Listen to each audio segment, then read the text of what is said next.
अस्सलाम वालेकुम, welcome to my channel. कैसे हैं आप लोग। आज की वीडियो में हम आइसोमॉर्फिज्म पढ़ने जा रहे हैं ग्राफ्स का। ग्राफ से रिलेटेड काफ़ी डिस्कशन हमने पीछे कर ली है। अब हमने ये देखना है कि अगर आपको दो या दो से ज़्यादा ग्राफ्स दिए जाते हैं तो आपने कैसे चेक करना है कि वो आइसोमॉर्फिक हैं या नहीं है। अच्छा, दो ग्राफ आइसोमॉर्फिक होते कब में, इसके लिए ना कुछ हमारे पास यहाँ पे कंडीशंस होती हैं। तो हम यहाँ पे उनमें से कुछ मैंने लिखी हैं सामने, ठीक है। आपके सामने मैंने यहाँ पे 5 पॉइंट्स लिखे हैं। अगर ये 5 पॉइंट्स आप चेक करें, ये पांचों पॉइंट्स अगर एक ग्राफ सेटिस्फाई कर रहा है, इसके साथ मजीद 2-3 और भी पॉइंट्स होते हैं, उनको हम आगे जाके स्टडी करेंगे, लेकिन मेन ये वाले 5 होते हैं। उसके बाद 2 और होते हैं जिनको मैं अभी आपको एक्सप्लेन करती हूँ, ठीक है। सबसे पहली चीज़ आपने ये देखना होता है कि जैसे ये दो ग्राफ हैं, ठीक है, आपने बताना है कि दोनों आइसोमॉर्फिक हैं कि नहीं है। सबसे पहले आप देखेंगे कि इसके अंदर कितने वर्टिसेस हैं और इसके अंदर कितने वर्टिसेस हैं, यानी इन दोनों के अंदर नंबर ऑफ वर्टिसेस क्या होने चाहिए, सेम होने चाहिए। दूसरी चीज़ जो आपने देखनी है कि उनके अंदर नंबर ऑफ एजेस भी सेम होने चाहिए। लेट्स से इसके अंदर V1, V2, V3, V4, V5 कितने वर्टिसेस हैं, 5। इसके अंदर अगर आप काउंट करें V1, V2, V3, V4, V5, इसके अंदर भी 5 वर्टिसेस हैं, तो नंबर ऑफ वर्टिसेस तो सेम है। उसके बाद हमने नंबर ऑफ एजेस देखने होते हैं। इसके अंदर भी 5 एजेस हैं, देखेंगे E1, E2, E3, E4, E5, और इसमें भी अगर आप काउंट करेंगे तो 5 एजेस ही मौजूद हैं हमारे पास, तो नंबर ऑफ एजेस भी सेम हो गए। उसके बाद आपने देखना होता है कि जो वर्टिसेस है ना उनकी डिग्री भी सेम होनी चाहिए। मतलब अगर यहाँ पे आप एक वर्टेक्स की डिग्री 2 है, दूसरे की भी कितनी है, 2 है। लेट्स से V1 की डिग्री 2 है, V2 की भी डिग्री 2 है, V3 की डिग्री देखें वो भी क्या है, 2 है। डिग्री याद है ना क्या होता है कि उसमें से कितने एजेस निकल रहे हैं, V4 में से भी 2 एजेस निकल रहे हैं और V5 में से भी 2 एजेस निकल रहे हैं। इसी तरह से इधर से भी आप V1, V2, V3 की निकाल लें तो सबकी आपको 2-2 मिलेगी, ठीक है। V4 की भी 2 होगी और V5 की भी 2 होगी, यानी 2-2 के यहाँ पे 5 वर्टिसेस हैं, यहाँ भी 2-2 के 5 वर्टिसेस हैं। इस तरह से आपने डिग्री चेक करनी है कि सेम है या नहीं। लेट्स से अगर यहाँ पे V1 की डिग्री 3 होती तो इधर भी एक वर्टेक्स ऐसा ज़रूर होना चाहिए था जिसकी डिग्री 3 हो। ज़रूरी नहीं है कि वो V1 की हो सकता है वो V3 की हो जाती है यहाँ पे, ठीक है। तो आपने देखना था 2-2 वाले 4 हैं और 3 वाला 1 है, इधर भी 2-2 वाले 4 हैं और 3 वाला 1 है। इस तरह से आप उनकी डिग्रीज को जो है वो कंपेयर करते हैं कि सेम है या नहीं है। उसके बाद हम 1-to-1 करस्पॉन्डेंस लेते हैं। अब वो करस्पॉन्डेंस कैसे होती है वो अब मैं आपको यहाँ पे बना के दिखाती हूँ। आपने ये दो ग्राफ आपके सामने बने हुए, उन्हीं को नीचे उन्होंने दोबारा ड्रॉ कर दिया, ठीक है। वो करस्पॉन्डेंस किस तरह से बनानी है, आपने 2 सेट्स बना लेने, ठीक है। इस तरह से एक के अंदर पहले वाले के जितने वर्टिसेस हैं वो लिख लें, V1, V2, V3, V4, V5, और दूसरे के वर्टिसेस यहाँ पे लिख लें V1, V2, V3, V4, V5। Late से पहले वाले ग्राफ को हम G कह रहे हैं, दूसरे को हम G डैश कह रहे हैं। अब ये देखें कि लेट से मैं V1 को कहती हूँ कि वो करस्पॉन्डेंट है इस V1 के, यानी V1 का जो है 1-to-1 करस्पॉन्डेंस हम किसके साथ बना रहे हैं, V1 के साथ। नेक्स्ट अब V2 की किसके साथ बनाएंगे, देखें V2 यहाँ पर है और V2 हमने ऐसे नहीं बना देना कि इधर V2 के साथ बना दो, नहीं। आप देखेंगे V1 जो है ये नेबर है किसका, V2 का, तो आपने V1 के जो नेबर होंगे ना उन्हीं में से किसी एक के साथ इस V2 की करस्पॉन्डेंस बनानी है, ठीक है। अब V1 के 2 नेबर्स हैं, V4 भी है और V3 भी है। आप चाहे 4 के साथ बना दो चाहे 3 के साथ बना दो। लेट्स से मैं V2 की करस्पॉन्डेंस बना देती हूँ V3 के साथ, ठीक है। तो V3 भी हो गया। अब V2 के बाद किसकी बारी आ जाती है, V3 की, यानी V3 को किसके साथ कंपेयर करना है। अभी देखें लास्ट हमने यहाँ पे किसके साथ किया है, V3 के साथ किया है ना। अब V3 के आगे देखें कितने नेबर्स हैं, V3 के 2 नेबर्स हैं, V5 भी है और V1 भी है। तो V1 तो हम ऑलरेडी यहाँ पे कर चुके हैं, तो अब हम V5 ले लेंगे, यानी V3 को किसके साथ हमने V5 के साथ मिला देना है, ठीक है। अब V3 का आगे नेबर कौन सा आ गया, V4।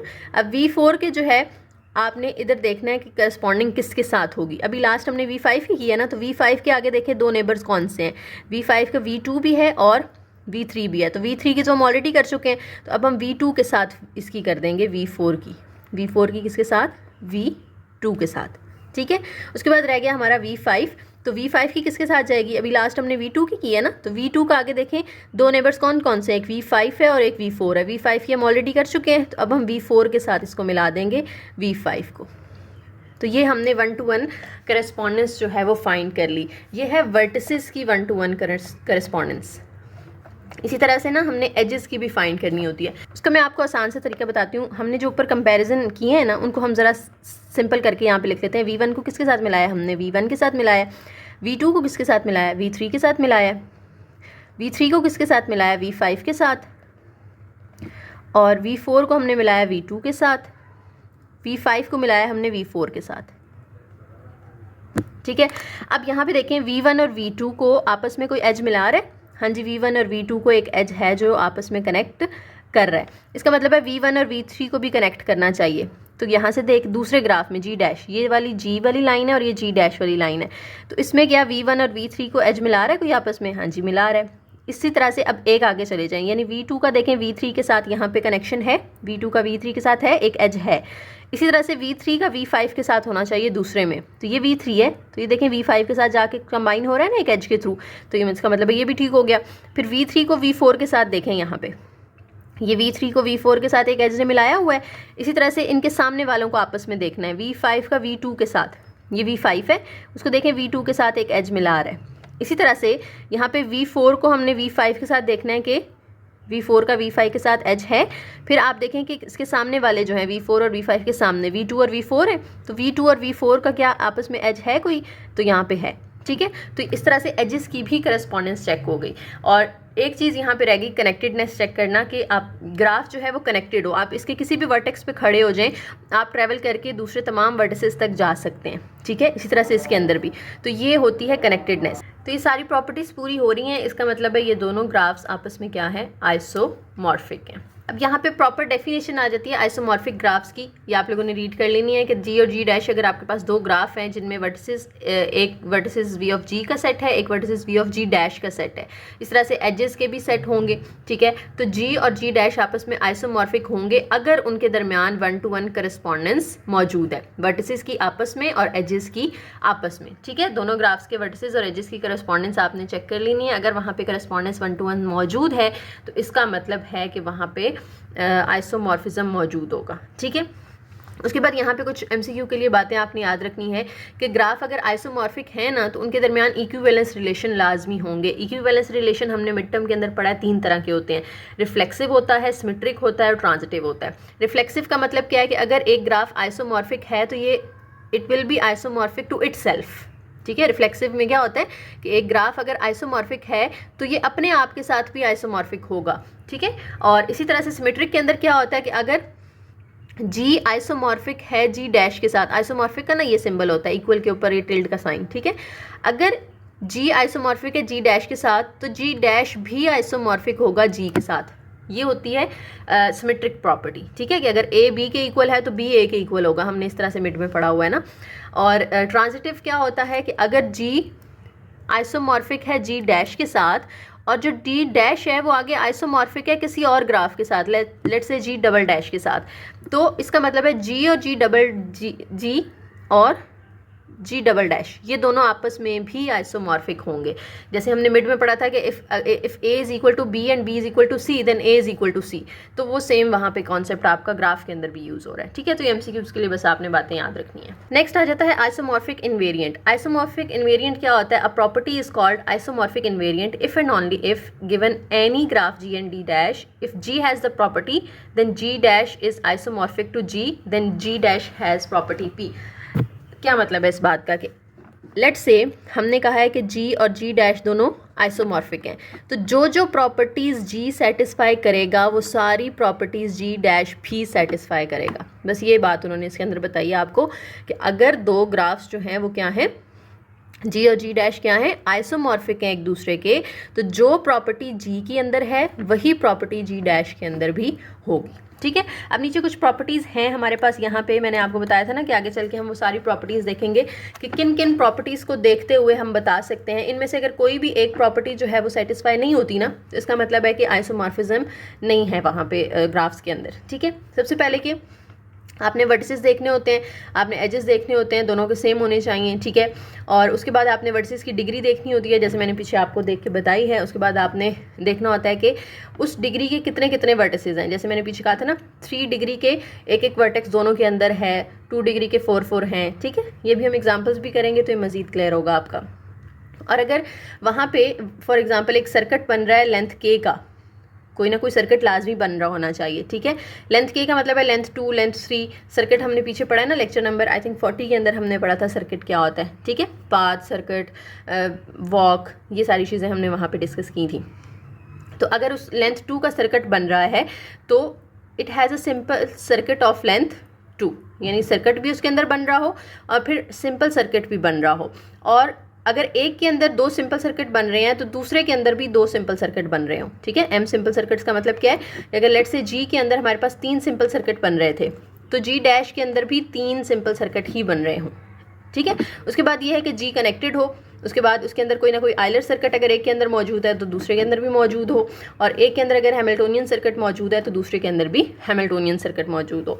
यूलर सर्किट आइलर के सर्किट कैसे हम फाइंड करते थे, हम डिग्री चेक कर लेते थे ना, सारे वर्टिसेस की इवन होनी चाहिए, सबकी डिग्री अगर इवन होगी तो इसका मतलब है वहाँ पे आइलर सर्किट बन सकता है। हैमिल्टोनियन सर्किट के अंदर हमने क्या पढ़ा था कि सबकी डिग्री जो है वो क्या होनी चाहिए, 2 होनी चाहिए, 2 से कम या ज़्यादा नहीं होनी चाहिए डिग्री, ठीक है। तो इस तरह से हम चेक कर सकते हैं। अच्छा, अब यहाँ पे ये अलग से एक शॉर्ट क्वेश्चन है, अक्सर आ जाता होता है, इसका इससे आइसोमॉर्फिज्म से तो कोई ताल्लुक नहीं है, लेकिन एक वैसे सब टॉपिक्स उन्होंने यहाँ पे दे दिया तो इसको समझ लें। डिग्री सीक्वेंस क्या होती है? डिग्री सीक्वेंस का मतलब ये है कि जब भी आपको कोई ग्राफ दिया है ना और आपको कहा है कि फाइंड डिग्री सीक्वेंस, तो क्या करना है, आपने हर वर्टेक्स की डिग्री लिखनी है और फिर उसको डिक्रीजिंग यानी डिसेंडिंग ऑर्डर में लिख देना है, तो वो उसकी डिग्री सीक्वेंस हो जाएगी, ठीक है। डिसेंडिंग किसे कहते हैं, बड़े से छोटा, यानी ए की डिग्री लिखें कितनी है, डिग्री ऑफ ए वो है 2, डिग्री ऑफ बी देख लें वो कितनी है, डिग्री ऑफ बी, तो बी से देखिए 3 वर्टिसेस जो हैं वो निकल रहे हैं तो इसकी डिग्री 3 हो गई। इसी तरह से आप सी की डिग्री देख लें, वो 1 है क्योंकि सी से सिर्फ एक ही वर्टेक्स, एक ही एज जो है वो कनेक्ट हो रहा है। उसके बाद डी की डिग्री देख लें, उससे 2 एजेस कनेक्ट हुए हुए हैं तो डिग्री ऑफ डी कितना हो जाएगा, 2 हो जाएगा। अब इन सारी डिग्रीज को ना आपने डिसेंडिंग ऑर्डर, नॉन इंक्रीजिंग का मतलब क्या है, डिक्रीजिंग में लिख देना है, ठीक है। सबसे बड़ी कौन सी है, 3, उससे छोटी कौन सी है, 2 2 दफ़ा आ रहा है, वो दोनों लिख लें, फिर 1, तो ये आपकी डिग्री सीक्वेंस हो गई, ठीक है। और सॉरी एक ई रह गया यहाँ पे, तो ई की भी डिग्री हम लिख लेते हैं, डिग्री ऑफ ई। ई किसी के साथ भी कनेक्टेड नहीं है ना, कोई एज इसमें से नहीं गुजरा, इसकी डिग्री 0 होगी, तो 1 के बाद फिर यहाँ पे 0 आपने सबसे छोटी सबसे एंड पे लिख देनी है, ठीक है। 3 2 2 1 0, जितने एजेस हैं उतनी डिग्रीज होंगी और उनको आपने इस तरह से डिसेंडिंग ऑर्डर में लिख देना है। अगर आप इसको लिख देते हैं ना 0 यूँ लिख दें, लेट से आप इसको लिख देते हैं 0 1 2 2 3, तो फिर इसके मार्क्स नहीं मिलेंगे आपको क्योंकि आपने इंक्रीजिंग ऑर्डर में लिख दिया, ठीक है। डिग्री सीक्वेंस हमेशा आपने डिक्रीजिंग ऑर्डर में, डिसेंडिंग ऑर्डर में लिखनी होती है, ठीक है। उसके बाद आगे है जी graph isomorphism of for simple graphs, यानी 2 सिंपल ग्राफ्स आपस में आइसोमॉर्फिक हैं या नहीं, तो उसकी डेफिनेशन यहाँ पे दे दी है। सेम उसी तरह से सिंपल ग्राफ, पहले तो रिकॉल करें क्या होता था, सिंपल ग्राफ वो होता था जिसमें कोई पैरेलल एजेस भी ना हो और जिसके अंदर कोई लूप भी ना हो, ये 2 प्रॉपर्टीज़ पढ़ी थी ना हमने सिंपल ग्राफ की। तो ऐसे ग्राफ्स को अगर आपने चेक करना है कि वो आइसोमॉर्फिक हैं या नहीं, तो उसके अंदर भी हमने यही चीज़ें चेक करनी होती हैं। हमने काउंट करना है वर्टेक्स कितने हैं, हमने काउंट करना है दोनों के एजेस सेम होने चाहिए ग्राफ्स के, हमने फिर दोनों की 1 to 1 करस्पॉन्डेंस चेक कर लेनी है, उनकी कनेक्टेडनेस चेक कर लेनी है, ठीक है। और उसके अंदर देख लेना है कि कोई सिंपल सर्किट्स बन रहे हैं तो वो उनको देख लेना है, ठीक है। समझ आ गई। मेन चीज़ जो है ना वो 1 to 1 करस्पॉन्डेंस है, यानी लेट से अगर उसके वर्टिसेस सेम नहीं है, एक के वर्टिसेस 3 हैं दूसरे के 4 हैं, इसका मतलब है उनकी 1 to 1 करस्पॉन्डेंस नहीं बन सकती, ठीक है। तो आज आके सारे पॉइंट्स कनेक्ट कहाँ पे हो रहे हैं, 1 to 1 करस्पॉन्डेंस पे, यानी अगर एजेस सेम नहीं है तो इसका मतलब है उसके अंदर 1 to 1 करस्पॉन्डेंस नहीं हो सकती, जिसकी वजह से हम कहते हैं कि वो आइसोमॉर्फिक नहीं है। अब ये एग्जाम्पल है हमारे पास आगे, कहते हैं बताएं कि ये जी और जी डैश आइसोमॉर्फिक हैं या नहीं है। तो सबसे पहले मैंने आपको बताया था स्टार्ट कहाँ से करना है, हमने वर्टिसेस को काउंट करना है, ठीक है। तो जी के अंदर कितने वर्टिसेस हैं, 1 2 3 4 5, ठीक है। इसके अंदर 5 वर्टिसेस हैं, इसके अंदर कितने हैं, 1 2 3 4 और ये 5, इसके अंदर भी 5 वर्टिसेस हैं। तो वर्टिसेस तो दोनों के क्या हो गए, सेम हो गए। अब दूसरे नंबर पे हमने क्या चीज़ देखनी होती है, हमने एजेस देखने होते हैं। एजेस जो हैं वो आपस में नंबर ऑफ एजेस इक्वल हैं कि नहीं। इसके अंदर कितने एजेस हैं, 1 2 3 4 5 6 7, ठीक है। नंबर ऑफ एजेस हैं इसके अंदर 7। इसके अंदर देख लें कितने हैं, 1 2 3 4 5 6, इसके अंदर 6 हैं। तो नंबर ऑफ एजेस तो डिफरेंट हो गए, इसका मतलब है आगे जाके इनकी 1 to 1 करस्पॉन्डेंस नहीं बनेगी, और अगर 1 to 1 करस्पॉन्डेंस नहीं बनेगी तो ये आइसोमॉर्फिक भी नहीं होंगे। तो बस आपने नीचे ये रीज़न दे देनी है, graph G has 7 edges and graph G dash has only 6 edges, therefore they are not isomorphic. उसके बाद नीचे वाला देख लें, इन दोनों ग्राफ्स को देख लें। इनके अंदर सबसे पहले तो हम वर्टिसेस देख लेते हैं, ठीक है। इसके वर्टिसेस कितने हैं, ए बी 2 3 4 5, इसके वर्टिसेस 5 हैं और इसके 1 2 3 4 5, इसके भी वर्टिसेस 5 हैं। अब इसके एजेस देख लें कितने हैं, 1 2 3 4, ये 5, ये 6 और ये 7। इसके 7 एजेस हो गए। इसके एजेस कितने हैं? 1 2 3 4 5 6 7। इसके भी एजेस 7 है, यानी वर्टिसेस और एजेस हमने चेक कर लिए कि सेम। उसके बाद हम कनेक्टेडनेस देख लेते हैं कि ये कनेक्टेड हैं या नहीं। ठीक है, तो ये कनेक्टेड ग्राफ है। आप इसके किसी भी एक वर्टेक्स पे खड़े हो जाएं तो आप ट्रैवल करके, लेट से आपने सी तक जाना है तो आप यहाँ से सी पे जा सकते हो। लेट से आपने डी पे जाना है तो आप डी पे भी जा सकते हो। कैसे? यहाँ से आप सी पे जाओ फिर डी पे आ जाओ, या आप यहाँ से बी पे जाओ फिर सी पे जाओ फिर डी पे आ जाओ, यानी किसी ना किसी रास्ते से होते हुए आप इस तक पहुँच जाएंगे। सेम इसके अंदर भी आप चेक करें, कनेक्टेडनेस मौजूद है। तीसरी चीज़ भी हो गई। चौथी चीज़ अब हमने क्या देखनी है? हमने देखना है कि डिग्री देख लेनी है वर्टिसेस की। ठीक है, इधर ए की डिग्री कितनी है? ए की डिग्री है 2। बी की डिग्री कितनी है? 1 2 3 4। सी की डिग्री है 1 2 3। डी की डिग्री है 2। ई की डिग्री कितनी है? 1 2 3। ये हमारे पास इनकी डिग्री आ गई। अब इसकी भी डिग्रीज लिख लेते हैं हम। लेट से हम एम से शुरू कर लेते हैं। एम की डिग्री 2 है, एन की डिग्री भी 2 है, ओ की डिग्री भी 2 है, पी की डिग्री 1 2 3 है और क्यू की डिग्री 1 2 3 4 5 है। तो देखें, इसमें 3 वाले 2 हैं, इसमें 3 वाला 1 है। इसमें देख लें, हमारे पास 2 वाला 1 है, इसमें 2 वाले 3 आ गए।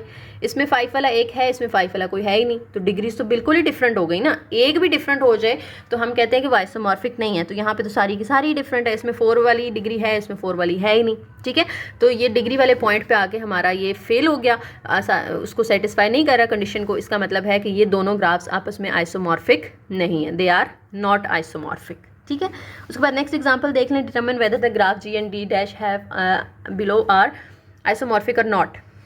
सबसे पहले वर्टिसेस देख लें। इसके वर्टिसेस 6 हैं, इसके भी वर्टिसेस 6 हैं, इसके एजेस भी 6 हैं, इसके एजेस भी 6 हैं। तो वर्टिसेस और एजेस तो हो गए। अब हम कनेक्टेडनेस चेक कर लेते हैं। ये ग्राफ तो कनेक्टेड है, ये ग्राफ कनेक्टेड नहीं है।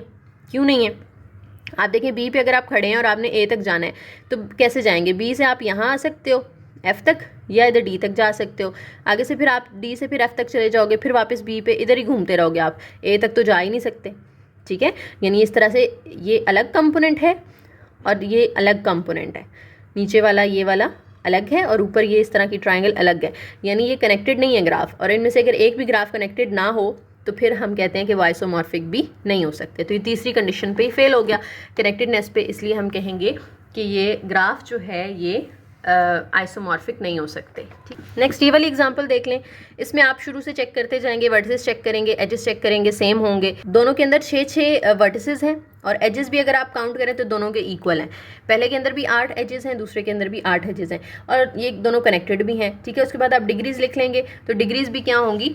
आपको सेम मिलेंगी। ठीक है, जैसे यहाँ पे हमने ये 4 पॉइंट्स चेक किए थे ना, ये चारों इस पे सेटिस्फाई हो रहे होंगे। डिग्रीज वाला मैं आपको दोबारा करके दिखा देती हूँ। ऊपर वाले तीनों तो आई होप आपको समझ आ गए होंगे। जैसे ए की डिग्री देखें 3 है। ठीक है, बी की डिग्री क्या है? 2 है। सी की डिग्री 3 है, डी की भी 3 है, ई की डिग्री जो है वो 2 है और एफ की डिग्री 3 है। ठीक है, उसके बाद इसमें चेक कर लें। यू से स्टार्ट कर लेते हैं। यू की डिग्री 3 है, वी की 2 है, डब्ल्यू की 3 है। उसके बाद एक्स की भी 3 है, y की जो है वो 2 है और z की 3 है। तो देखिए 2 वाले 2 हैं, इधर भी 2 वाले 2 हैं, इधर 3 वाले 4 हैं और इधर भी 3 वाले 4 हैं। तो डिग्री वाला भी यहाँ पे सेटिस्फाई हो रहा है। अब उसके बाद हम जो है वो सर्किट्स देख लेते हैं, फिर हम 1-to-1 करेस्पॉन्डेंस पे भी चले जाएंगे। तो सिंपल सर्किट्स यहाँ पे देखें, एक बड़ा सिंपल सा हमें सर्किट नज़र आ रहा है। ए से अगर शुरू करें, ABCA, लेंथ 3 का, क्योंकि 3 इसमें हम एजेस को ट्रैवल कर रहे हैं। इधर भी एक बन रहा है। डी से अगर आप ई की तरफ आएँ, फिर एफ पे जाएं, फिर डी की तरफ चले जाएं, तो 3 एजेस को ट्रैवल करके देखें 2 सर्किट्स बन रहे हैं ऑफ लेंथ 3। इसका मतलब है इसके अंदर भी 2 सर्किट्स होने चाहिए लेंथ 3 के। तो अगर हम यहाँ से यू से शुरू करें, यू से वी जाएं, वी से डब्ल्यू जाएं, डब्ल्यू से एक्स जाएं, एक्स से वापस यू पे जाएं, क्योंकि सर्किट में आप जहाँ से शुरू करते हो वहीं पे वापस आना होता है ना। जैसे ए से शुरू किया तो ए पे ही वापस आए, लेकिन यहाँ पे तो 1 2 3 4 एजेस आ गए, यानी लेंथ 3 नहीं आई हमारे पास, तो लेंथ 4 के बन गए यहाँ पे। ठीक है, इस तरह से नीचे वाला अगर आप चेक करते हैं, ये वाला, ये भी लेंथ 4 का है, इधर से चेक कर लें, ये भी लेंथ 4 का है, तो आप देखेंगे कि लेंथ 3 का इसके अंदर कोई भी सिंपल सर्किट नहीं बन रहा। इसका मतलब है कि ये दोनों आपस में आइसोमॉर्फिक नहीं हो सकते। उससे अगली एग्जांपल देख लें, determine whether the graph G and G dash given below are isomorphic. इसमें भी आप देखेंगे कि वर्टिसेस दोनों के सेम है, इसमें भी 8 वर्टिसेस हैं, इसमें भी 8 हैं, इसमें 12 एजेस हैं, इसमें भी 12 एजेस हैं, ये कनेक्टेड है, ये भी कनेक्टेड है। डिग्रीज भी आप लिख के चेक कर लें, जैसे मैंने ऊपर यहाँ पे आपको लिख के दिखाई है ना, इस तरह से आप डिग्रीज लिख के चेक कर लें, वो भी सेम होंगी। पहले चारों पॉइंट सेम हो गए। उसके बाद आप जो है अब या तो 1-to-1 करेस्पॉन्डेंस चेक कर लो, या फिर आप क्या कर लो, तो कोई अगर यहाँ पे साइकिल बन रहा है, कोई सर्किट बन रहा है तो वो चेक कर लो, ठीक है। तो आप उन्होंने वैसे बुक में यहाँ पे आपको जो है वो सर्किट के लिहाज से बता दिया कि यहाँ पे देखें, अगर हम ए से शुरू करते हैं, ए से ई, फिर एफ, फिर सी, फिर बी, फिर ए, कोई भी ले सकते हैं आप, इस साइड पे भी ले सकते थे, या आप ए से बी की तरफ भी जा सकते थे, ठीक है, तो कोई भी ले सकते हैं। तो यहाँ पे कितनी लेंथ बनी इसकी, 1 2 3 4 5 एजेस को हमने क्रॉस किया। लेकिन अगर हम यहाँ से कोई बनाते हैं, जैसे देखें एस से हम इधर जाएं टी की तरफ, फिर यहाँ आए, फिर यहाँ, फिर यहाँ, अब हमने एस पे वापस जाना है ना, तो यहाँ से हम जा नहीं सकते, हमें नीचे आना पड़ेगा और फिर जाना पड़ेगा। तो अब यहाँ पे लेंथ कितनी होगी, 1 2 3 4 5 6, ठीक है। तो सेम तो नहीं आ रहा ना, इस तरह से जितने मर्जी आप इनमें बना के चेक कर लें, आपको सेम लेंथ नहीं मिलेगी। इसका मतलब है ये दोनों आइसोमॉर्फिक नहीं है, ठीक है। या अगर 1-to-1 करेस्पॉन्डेंस आपने देखनी होती, वो किस तरह से देखते आप, आपने क्या करना था, आपने ना इस तरह से 1-to-1 करेस्पॉन्डेंस के लिए कैसे करनी है वो भी मैं आपको सिखा ही देती हूँ। देखें, हमारे पास जो वर्टिसेस हैं पहले के जी के और इधर जी डैश के, हम वो लिख लेते हैं। जी के वर्टिसेस हैं A B C D E F G H, A B C D E F G H. उसके बाद इधर हैं S T U V W X Y G, S T U V W X Y G, ठीक है।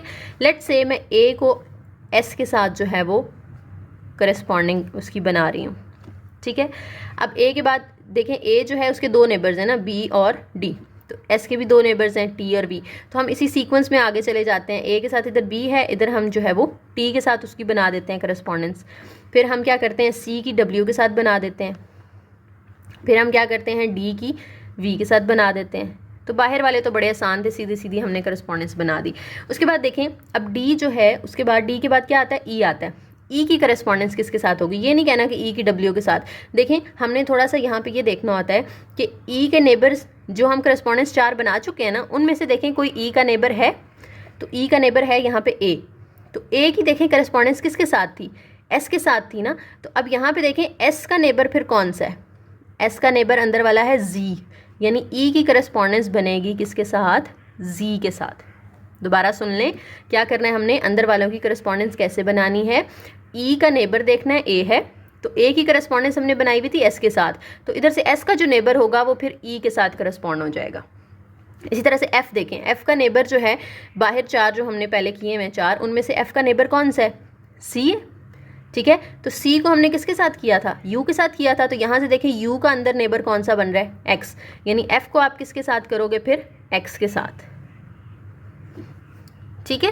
उसके बाद जी पे आ जाएं, जी का बाहर नेबर बी बन रहा है, बी को हमने टी के साथ किया हुआ था, टी का अंदर नेबर वाई बन रहा है, तो जी को हम वाई के साथ ज्वाइन करवा देंगे। पीछे रह गया एच, एच का बाहर नेबर कौन सा बन रहा है, डी बन रहा है, डी को हमने किसके साथ किया हुआ था, वी के साथ किया हुआ था, तो वी का अंदर नेबर कौन सा है, डब्ल्यू, यानी एच किसके साथ हो जाएगा, फिर डब्ल्यू के साथ हो जाएगा, ठीक है।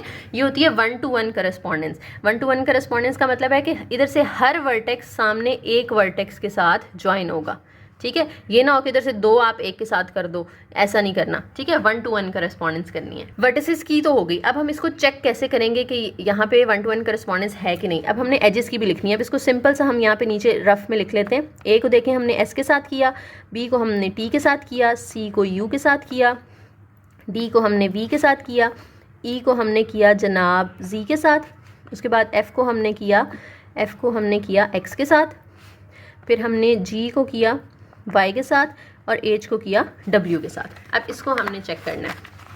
देखें, ए और बी की आपस में कनेक्टेडनेस है, यानी ये दोनों आपस में किसी एज के थ्रू मिल रहे हैं। इनके सामने वाले जो एस और टी हैं वो भी मिल रहे हैं। फिर आप देखें बी और सी मिल रहे हैं, बी और सी मिल रहे हैं। इनके सामने वाले टी और यू भी मिल रहे हैं। फिर सी और डी भी मिल रहे हैं यहाँ से, और यू और वी भी मिल रहे हैं आपस में, ठीक है। फिर डी और ई, ये देखें डी और ई नहीं मिल रहे, डी और ई को कनेक्ट करने वाली कोई लाइन यहाँ पे नहीं है, तो इसका मतलब है इसके सामने वाले जो होंगे उनको भी आपस में कनेक्ट करने वाली कोई लाइन ना हो, यानी वी और जी को। तो देखिए वी और जी को भी कनेक्ट करने वाली कोई लाइन नहीं है। समझ आ रही है कि अगर इन दोनों को कनेक्ट करने के लिए एज मौजूद है तो इनको भी सामने वालों को कनेक्ट करने के लिए एज मौजूद हो, लेकिन अगर इन दोनों को कनेक्ट करने के लिए एज मौजूद नहीं है तो इनके सामने वालों के साथ भी एज मौजूद नहीं होना चाहिए। जैसे डी और ई का आपस में कोई एज नहीं है तो इसका मतलब है वी और जी का भी कोई नहीं होना चाहिए, तो वो नहीं है, यानी ये भी सेटिस्फाई हो रही है 1-to-1 करस्पॉन्डेंस। उसके बाद आगे चले जाएँ, ई और एफ को चेक करें। ई और एफ को मिला रहा है एक एज, इसके सामने वाला जी और एक्स है, लेकिन जी और एक्स को तो कोई नहीं मिला रहा, इनको मिला रहा है तो इसको भी मिलाना चाहिए था ना, लेकिन यहाँ पे नहीं मिला, यहाँ पे आके हमारी ये करस्पॉन्डेंस फेल हो गई, तो आगे चेक करने की फिर हमें ज़रूरत ही नहीं है। जब यहाँ पे फेल हो गई इसका मतलब है ये दोनों आपस में आइसोमॉर्फिक नहीं है। तो आप इस तरह से साइकिल्स के थ्रू बता दो या इस तरह से करस्पॉन्डेंस बना के फिर बता दो, दोनों तरीके से ठीक है। उसके बाद एक और हमें आगे ग्राफ दिए हुए हैं, कहते हैं कि बताएं यहाँ पे ये जो है दोनों ग्राफ्स आपस में आइसोमॉर्फिक हैं कि नहीं। आप इनको शुरू से चेक करेंगे, इनके वर्टिसेस चेक करेंगे, इसके जितने वर्टिसेस हैं उतने ही इसके भी वर्टिसेस हैं, ठीक है। जितने इसके एजेस हैं उतने ही आप काउंट करेंगे इसके भी एजेस हैं। फिर आप डिग्रीज भी उनकी लिख के चेक कर लीजिएगा 2, 3, 3 करके, इनकी भी चेक कर लीजिएगा, वो भी सेटिस्फाई हो रही होगी। फिर कनेक्टेडनेस इसमें भी है और इसमें भी है। फिर उसके बाद आप देखेंगे कि इसमें अगर हम एक सर्किट बनाते हैं ना ABCFA, तो 1, 2, 3, 4 का बना है। यहाँ से अगर आप बनाएं UVYZU तो इधर भी 4 का बनेगा, यानी यहाँ पे सर्किट भी बन रहे होंगे। तो फिर हम एंड पे कौन सी चेक करते हैं, फिर करस्पॉन्डेंस चेक करते हैं ना। अब करस्पॉन्डेंस कैसे चेक करेंगे, वो यहीं पे हम इसके सामने बना लेते हैं, क्योंकि इसमें हमारे पास और कोई ऑप्शन नहीं है, हमें इसी के थ्रू करना पड़ेगा। इसलिए मैंने पिछले एग्जाम्पल में भी आपको समझाई है ताकि यहाँ पे फिर ज़्यादा इजीली समझ आ जाए। तो पहले आपने जी के सारे और यहाँ पे जी डैश के वर्टिसेस लिख लेने हैं। जी के वर्टिसेस कौन से हैं, ABCDEF, ABCDEF। उसके बाद इसके हैं UVWXYZ, UVWXYZ। अब आप देखें कि ए की करस्पॉन्डेंस लेट से हम यू के साथ कर लेते हैं। पहले हम हमेशा ना वैसे ही कर लेते होते हैं, क्यों, वैसे साथ में थोड़ा सा देखना भी होता है। देखें ए के जो नेबर्स हैं वो यहाँ से बी और एफ है ना, यानी एक नेबर की डिग्री 2 है, एक नेबर की डिग्री 3 है। तो यहाँ पे भी यू के एक नेबर की डिग्री 2 है और एक नेबर की डिग्री 3 है। इसका मतलब है ए को यू के साथ करवाया जा सकता है, इसलिए हमने यहाँ पे करवा दिया। उसके बाद देखें बी की किसके साथ करवाएंगे, ए का आगे नेबर है ना 2 डिग्री वाला, तो यू का 2 डिग्री वाला नेबर कौन सा है, वी है। इधर नहीं हम आ सकते क्योंकि इधर तो 3 डिग्री वाला है ना, तो उसको हम इधर से 3 डिग्री वाले के साथ ही बाद में देखेंगे। अभी हम देख रहे हैं कि ए का 2 डिग्री वाला नेबर है बी, तो इधर से यू का 2 डिग्री वाला नेबर कौन सा है, वी। तो बी और वी को आपस में आपने इस तरह से करवा देना है। फिर बी के आगे जो है वो नेबर है 3 डिग्री वाला, तो v का 3 डिग्री वाला नेबर कौन सा है, v के अगर हम आगे आएँ तो y की देखें 3 डिग्री है ना, यानी c को किसके साथ हम फिर करवाएंगे, y के साथ। उसके बाद c का आगे नेबर है a, 2 है, एक f है और एक d है, तो f जो है वो 3 डिग्री वाला है, तो y का 3 डिग्री वाला नेबर कौन सा है, z। f को किसके साथ करवा देना है, z के साथ करवा देना है, ठीक है। अब c का दूसरा नेबर 2 डिग्री वाला कौन सा था, d, और y का दूसरा नेबर, क्योंकि c को हमने y के साथ किया हुआ है ना, तो y का दूसरा 2 डिग्री वाला नेबर कौन सा है, एक तो इधर v था, v हम ऑलरेडी कर चुके हैं, तो ये कौन सा आ जाएगा, x आ जाएगा। यानी आपने d को किसके साथ कर देना है, x के साथ, ठीक है। अब आपने d को किया, अब e को करना है। e देखें किसका नेबर है, d का है ना, तो d को हमने किसके साथ किया हुआ है, x के साथ। इधर x का नेबर कौन सा आ जाएगा फिर, w। वैसे तो y भी है लेकिन हम y ऑलरेडी कर चुके हैं और इसकी डिग्री 3 है, हालांकि e की डिग्री 2 है, तो आपने 2 डिग्री वाला नेबर देखना है जो यहाँ पे w है, तो e को किसके साथ कर देंगे, w के साथ। ये हमने करस्पॉन्डेंस बना ली एजेस वर्टिसेस की। अब इसको ज़रा नीचे लिख लेते हैं। a को हमने u के साथ किया, b को हमने v के साथ किया, c को हमने y के साथ किया, d को हमने x के साथ किया, e को हमने किया जनाब w के साथ और f को किया z के साथ। ये हमने लिख ली। अब हमने देखना है कि क्या a b को कनेक्ट करने वाला कोई एज मौजूद है, हाँ जी है, तो u और v का भी होना चाहिए, तो u और v भी आपस में कनेक्ट हो रहे हैं। फिर b और c का चेक करें, b और c का एज मौजूद है, तो v और y का भी होना चाहिए, तो ये देखें v और y का भी मौजूद है। फिर आप देखें c और d का है, हाँ जी c और d का है, तो इसका मतलब है y और x का भी होना चाहिए, तो ये y और x का भी आपस में है। फिर आप देखें d और e का है जी, d और e का है। उसके बाद आप देखेंगे कि x और w का भी होगा, x और w का भी है। फिर e और f का है, हाँ जी e और f का एज मौजूद है, तो w और z के दरमियान भी एज होना चाहिए, तो देखें w और z के दरमियान भी एज है। तो ये करस्पॉन्डेंस हमारी एजेस वाली भी सेटिस्फाई हो रही है। इसका मतलब है कि ये दोनों क्या हैं, आइसोमॉर्फिक हैं। समझ आ गई। ऊपर पहले हमने छोटी छोटी सारी कंडीशंस जो है वो चेक कर ली थी, नहीं हमें वहाँ से जो है वो पता चला कि ये आइसोमॉर्फिक नहीं है, क्योंकि वो सारी सेटिस्फाई हो गई थी। तो इसका मतलब है फिर हमने आगे जाना है अब करस्पॉन्डेंस वाली पे, फिर हम ये करस्पॉन्डेंस चेक करते हैं, ठीक है। ये एंड पे करना है क्योंकि थोड़ा सा लंबा काम है ना, इसलिए पहले शुरू वाली चीज़ें आपने कर लेनी है, करस्पॉन्डेंस पे एंड पे जाना है, अगर शुरू वाली सारी सेटिस्फाई हो रही हों तो। उसके बाद एक और एग्जांपल है, इसमें भी हमें दो ग्राफ दिए गए हैं, कहते हैं बताएं कि ये आइसोमॉर्फिक हैं या नहीं। तो पहले तो आप शुरू वाली चेक करेंगे ना, आप काउंट करेंगे वर्टिसेस भी दोनों के सेम है, आप काउंट करेंगे दोनों के एजेस भी सेम है, फिर आप सबकी डिग्रीज लिख के देखेंगे कि डिग्रीज भी एक तरह की आ रही हैं। फिर आप क्या करेंगे, आप देखेंगे कि ये भी कनेक्टेड है और ये भी कनेक्टेड है। फिर आप देखेंगे कि इसमें जितनी लेंथ के साइकिल्स बन रहे होंगे उतनी लेंथ के साइकिल्स इसके अंदर भी बन रहे होंगे, ठीक है। फिर आप जो है देखेंगे कि ऊपर वाली तो सारी सेटिस्फाई हो गई, अब हम करस्पॉन्डेंस चेक कर लेते हैं। फिर करस्पॉन्डेंस के लिए हमने फिर क्या करना है, हमने यहाँ पे उसी तरह से दो ओवल शेप्स बना लेनी है, फंक्शन की तरह जैसे हम बनाते थे, और एक साइड पे जी और एक साइड पे जी डैश के वर्टिसेस लिख लेने हैं, ठीक है। इसके वर्टिसेस हैं A B C D E F G, A B C D E F G H, और इसके वर्टिसेस हैं यू वी डब्ल्यू यू, बल्कि एस से शुरू कर लेते हैं, हमने ए से शुरू किया था ना, इधर एस से कर लेते हैं, S T U V, S T U V, फिर W, फिर X, फिर Y, फिर Z, ये हमने लिख लिया। अब देखिए A जो है उसको हम S के साथ कर सकते हैं, क्योंकि A की भी डिग्री 3 है, S की भी डिग्री 3 है, और इसके जो नेबर्स हैं उन दोनों की भी डिग्री 3 है, S के भी जो दोनों नेबर्स हैं उनकी डिग्री 3 है, यानी A का हम S के साथ बना सकते हैं कंपैरिजन, ठीक है। उसके बाद बाहर वाले सिंपल होते हैं, वो आप वैसे भी जो रेक्टेंगल या स्क्वायर है ना, बाहर वाले वैसे भी बना सकते हो। देखो T और B को हम आपस में कर देते हैं, फिर C और U को हम आपस में कर देंगे, फिर हम D और V को आपस में कर देंगे, ठीक है। अब बारी आती है अंदर वालों की। अब D के बाद देखें किसकी बारी है, E की बारी है ना। तो देखें E का इन चारों में से, जो चार आप लेबल कर चुके हो, उन चारों में से कोई नेबर है E का, ये है ना D। तो D को देखें किसके साथ मैप किया था हमने, D को किया था V के साथ, D को हमने V के साथ मैप किया हुआ है, ठीक है। तो अब देखें V का फिर कौन सा नेबर बन रहा है अंदर वाला, V का अंदर वाला नेबर बन रहा है W, यानी अब हम E को किसके साथ, W के साथ करेंगे, ठीक है। फिर हमने F देखना है, F बाहर किसी का नेबर है, F का नेबर है यहाँ पे A को किसके साथ प्लॉट किया था हमने, S के साथ। तो S का अंदर वाला नेबर कौन सा है, Z, तो F जो है वो फिर Z के साथ चला जाएगा। अब G को देखना है, G किसके साथ जाएगा, G का बाहर नेबर कौन सा है, B है, B को हमने प्लॉट किया था T के साथ, तो T का अंदर नेबर कौन सा है, Y, यानी G को आपने Y के साथ मिला देना है, ठीक है। फिर इसी तरह से आप देखेंगे H रह गया, H का बाहर नेबर है C को हमने U के साथ प्लॉट किया था, U का अंदर नेबर कौन सा है, X है, तो H को हम किसके साथ मिला देंगे, X के साथ मिला देंगे, ठीक है। अब नीचे इनको आपने लिख लेना है, A को हम S के साथ लिख रहे हैं, B को T के साथ लिख रहे हैं, C को U के साथ लिख रहे हैं, D को हम V के साथ लिख रहे हैं, E को हम W के साथ लिख रहे हैं, F को हमने लिखा है जनाब Z के साथ, G को हमने लिखा है Y के साथ, और H को हमने लिखा है X के साथ। अब इस तरह से आपने एजेस की भी चेक कर लेनी है। A B को कनेक्ट कर रही है, एक लाइन कर रही है, S और T को कर रही है, हाँ जी कर रही है, ठीक है। ये शुरू वाले सारे कर रहे होंगे। फिर आप E और F को देख लेना, E और F को कर रही है कोई लाइन कनेक्ट, ये देखें ये एज मौजूद है ना यहाँ पे। फिर आप इनके सामने वाले भी देखें, W और Z, उनके दरमियान भी एज मौजूद है। फिर आप देखें F और G को आपस में कनेक्ट कर रहा है एज, तो Z और Y को भी कर रहा होगा, ये कर रहा है, ठीक है। G और H को कर रहा है आपस में कनेक्ट कोई, इसी तरह से Y और X को भी कर रहा होगा, तो वो कर रहा है, ठीक है। तो ये सारी भी सेटिस्फाई हो गई। तो वर्टिसेस और एजेस दोनों की हमने चेक कर ली, इसका मतलब है ये दोनों ग्राफ भी एक दूसरे के आइसोमॉर्फिक हैं। उसके बाद कहते हैं find all non isomorphic simple graphs with 3 vertices. Non isomorphic का मतलब है कि मतलब आइसोमॉर्फिक ना हो वो, ठीक है। आइसोमॉर्फिक के पीछे हम प्रॉपर्टीज पढ़ चुके हैं ना सारी। तो हमने कितने वर्टिसेस को यूज़ करना है, 3 वर्टिसेस को यूज़ करना है। तो लेट्स से